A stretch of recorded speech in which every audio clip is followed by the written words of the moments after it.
Good day, everyone. Welcome to Galactic Geographic, brought to you by SSNN. I am Liam Farrell, your guide for today, and on this day we'll be looking at the barren ecosystem of Mercury, the second smallest planet of the Solar System, the system that birthed the settled systems. I'll go over all the relative planetary data before we descend to the surface to give it a proper up-close and personal Galactic Geographic view. Join me on this scenic adventure, and let's hop into this. Now friends, as I said, let's take a look at this planet from the safety and comfort of our ship in orbit. Mercury is an uninhabitable planet in the Solar System, located in the more densely populated galactic western region of the settled systems. It is the planet closest to the Sun. Given its lack of an atmosphere, the planet is also an unending inferno, with temperatures regularly reaching 800 degrees on the day side and dropping to a frigid negative 290 degrees on the night side. This massive temperature fluctuation is due to the previously mentioned complete lack of an atmosphere. Being so small, the gravity on the planet is less than half of Earth, being only 38% as strong as Earth's gravity. The rotation of the planet, despite being faster than that of Earth, causes one side of the planet to be almost constantly facing the Sun. The synchronization of the planet's rotation and orbit causes the days here to last for 83 Earth days. Looking at the planet itself, Mercury is host to a small amount of resources, making it unpopular for corporate mining operations. The planet only offers aluminum, helium-3, and neodymium, a rather rare inorganic resource known for its exceptional magnetic strength. In regards to biomes, Mercury has but one: fields and fields of craters. Due to the previously mentioned temperature swings and the lack of an atmosphere, Mercury hosts no life at all.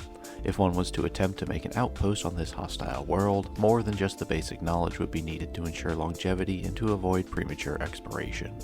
Coming up, the history of the planet will be discussed next, but before that, please take a moment for a word from our sponsor. Hey there, spacefarers! Do you find yourself falling asleep in the long haul through the space lanes? Do you constantly feel worn out by the differences in local time on planets? Whether you're hauling cargo to New Atlantis or just going to visit Grandma in Aquila City, you need an energy drink that will keep you alert without the crash and with great flavor. Allow me to introduce you to Dubby Energy. Dubby offers a variety of flavors for all the discerning palates out there. From powders to shakers, from pre-made cans to t-shirts, there is plenty on offer from Dubby.gg.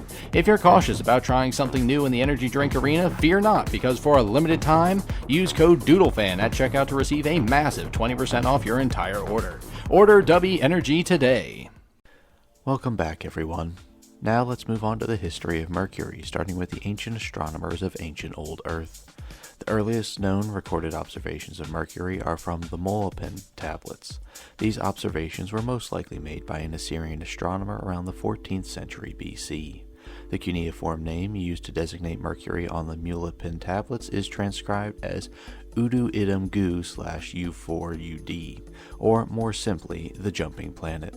Babylonian records of Mercury date back to the 1st millennium BC, and the Babylonians called the planet Nabu after the messenger to the gods in their mythology.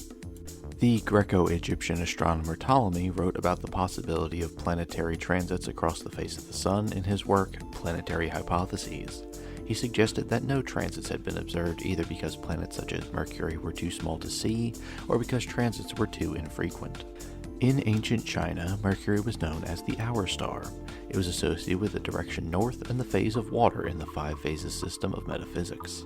Chinese, Korean, Japanese, and Vietnamese cultures referred to the planet literally as the Water Star, based on the 5 elements. Hindu mythology used the name Buddha for Mercury, and this god was thought to preside over Wednesday. The god Odin of Germanic paganism was associated with the planet Mercury and Wednesday as well. The Maya may have represented Mercury as an owl, or possibly 4 owls, 2 for the morning aspect and 2 for the evening, that served as the messenger to the underworld. In medieval Islamic astronomy, the Andalusian astronomer Abu Ishaq Ibrahim al-Zakali of the 11th century described Mercury's geocentric orbit as being oval, like an egg. In the 12th century, Ibn Bahin described 2 planets as black spots on the face of the Sun, which was later suggested as the transit of Mercury and/or Venus in the 13th century. Most such medieval reports of transits were later taken as observations of sunspots instead, however.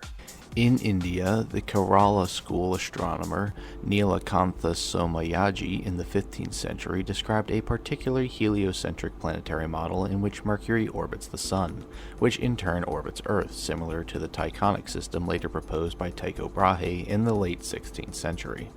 Next, let's discuss ground-based telescopic research.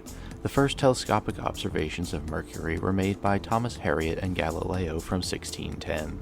In 1612, Simon Marius observed the brightness of Mercury varied with the planet's orbital position and concluded that it had phases in the same way as Venus and the Moon. In 1631, Pierre Gassendi made the first telescopic observations of the transit of the planet across the Sun when he saw a transit of Mercury predicted by Johannes Kepler.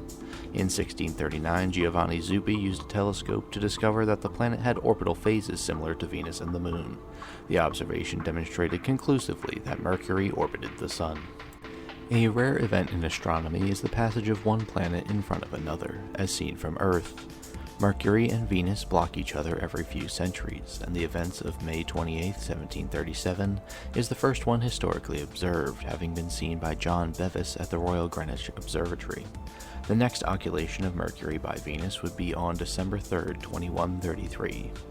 The difficulties inherent in observing Mercury meant that it was far less studied than the other planets.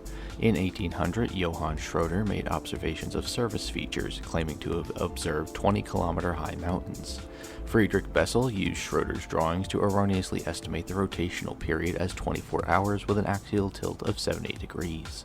However, in the 1880s, Giovanni Schiaparelli mapped the planet more accurately and suggested that Mercury's rotational period was 88 days, the same as its orbital period due to tidal locking, which is when the same side of a planet or moon faces the object they revolve around.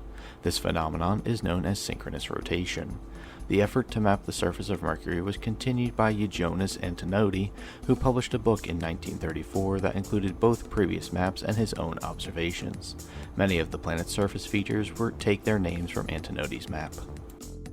In June 1962, Soviet scientists at the Institute of Radio Engineering and Electronics of the USSR Academy of Sciences, led by Vladimir Kotelnikov, became the first to bounce a radar signal off of Mercury and receive it, starting radar observations of the planet. 3 years later, radar observations by Americans Gordon H. Penningill and Rolf B. Dice, using the 330-yard wide Arecibo radio telescope in Puerto Rico, showed conclusively that the planet's rotational period was about 59 days. The theory that Mercury's rotation was synchronous had become widely held, and it was a surprise to astronomers when these radio observations were announced. If Mercury were tidally locked, its dark face would be extremely cold, but measurements of radio emissions revealed that it was much hotter than expected. Astronomers were reluctant to drop the synchronization theory and proposed alternative mechanisms such as powerful heat-distributing winds to explain these observations. In 1965, Italian astronomer Giuseppe Colombo noted that the rotational value was about 2/3 of Mercury's orbital period and proposed that the planet's orbital and rotational periods were locked into a 3:2 ratio, rather than a 1:1 resonance. Data from Mariner 10 subsequently confirmed this view. This means that Schiaparelli and Antonodi's maps were not wrong. Instead, the astronomer saw the same features during every second orbit and recorded them, but disregarded those seen in the meantime, when Mercury's other face was toward the Sun, because the orbital geometry meant that these observations were made under poor viewing conditions. Ground-based optical observations did not shed much further light on Mercury, but radio astronomers were able to discern physical and chemical characteristics of the subsurface layers to a depth of several meters. Not until the first space probe flew past Mercury did many of its most fundamental morphological properties become known. Moreover, technological advances had led to improved ground-based observations. In 2000, high-resolution Lucky imaging observations were conducted by the Mount Wilson Observatory 5-foot Halley telescope. They provided the first views that resolved surface features on the parts of the Mercury that were not imaged in the Mariner 10 missions. Most of the planet had been mapped by the Arecibo radar telescope with 3.1-mile resolution, including polar deposits in shadowed craters of what appeared to be water ice. Now research with space probes shall be discussed. Reaching Mercury from Earth posed significant technical challenges because it orbits so much closer to the Sun than Earth. A Mercury-bound spacecraft launched from Earth must travel over 57 million miles into the Sun's gravitational potential well. Mercury has an orbital speed of 29.5 miles per second, whereas Earth's orbital speed is 18.5 miles per second. Therefore, the spacecraft must make a larger change in velocity to get to Mercury and then enter orbit, as compared to the change in velocity required for, say, Mars planetary missions. The first spacecraft to visit Mercury was NASA's Mariner 10, operating from 1974 to 1975. The spacecraft used the gravity of Venus to adjust its orbital velocity so that it could approach Mercury, making it both the first spacecraft to use this gravitational slingshot effect and the first NASA mission to visit multiple planets. Mariner 10 provided the first close-up images of Mercury's surface, which immediately showed its heavily cratered nature and revealed many other types of geological features, such as the giant scars that were later ascribed to the effects of the planet shrinking slightly as its iron core cools. Unfortunately, the same face of the planet was lit at each of Mariner 10's close approaches. This made close observation of both sides of the planet impossible and resulted in the mapping of less than 45% of the planet's surface. These spacecraft made 3 close approaches to Mercury, the closest of which took it within 203 miles of the surface. At the first close approach, instruments detected a magnetic field, to the great surprise of planetary geologists. Mercury's rotation was expected to be much too slow to generate a significant dynamo effect. The second close approach was primarily used for imaging, but at the third approach, extensive magnetic data was obtained. The data revealed that the planet's magnetic field is much like Earth's, which deflects the solar winds around the planet. For many years after the Mariner 10 encounters, the origin of Mercury's magnetic field remained the subject of several competing theories. On March 24, 1975, just 8 days after its final close approach, Mariner 10 ran out of fuel. Because its orbit could no longer be accurately controlled, mission controllers instructed the probe to shut down, and Mariner 10 is thought to still be orbiting the Sun, passing close to Mercury every few months. The second NASA mission to Mercury, named MESSENGER, as in Mercury Surface, Space Environment, Geochemistry, and Ranging Probe, was launched on August 3, 2004. It made a flyby of Earth in August 2005 and of Venus in October 2006 and June 2007, to place it into the correct trajectory to reach the orbit around Mercury. A first flyby of Mercury occurred on January 14, 2008, a second on October 6, 2008, and a third on September 29, 2009. Most of the hemisphere, not imaged by Mariner 10, was mapped during these flybys. The probe successfully entered an elliptical orbit around the planet on March 18, 2011. The first orbital image of Mercury was obtained on March 29, 2011, and the probe finished a 1-year mapping mission and then entered a 1-year extended mission into 2013. The European Space Agency and the Japanese Space Agency developed and launched a joint mission called Bepi Colombo, which orbited Mercury with 2 probes, one to map the planet and the other to study its magnetosphere. Launched on October 20, 2018, Bepi Colombo reached Mercury in 2025. It released a magnetometer probe into the elliptical orbit, then chemical rockets were fired to deposit the mapper probe into a circular orbit. Both probes operated for 1 terrestrial year. The mapper probe carried an array of spectrometers similar to those in MESSENGER and studied the planet at many different wavelengths, including infrared, ultraviolet, X-ray, and gamma ray.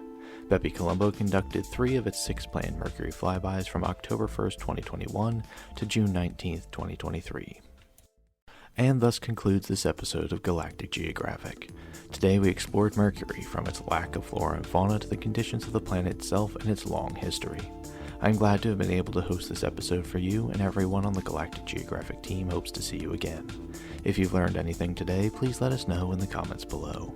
If you'd like, feel free to subscribe via SSNN to catch all the latest episodes as we explore the settled systems together. So, that is all today, explorers. I hope your adventures bring you joy and excitement, and stay safe out there in the space lanes. I've been your host, Liam Farrell, and until next time, gentle viewer, we will see you again, sometime, somewhere, amongst the stars.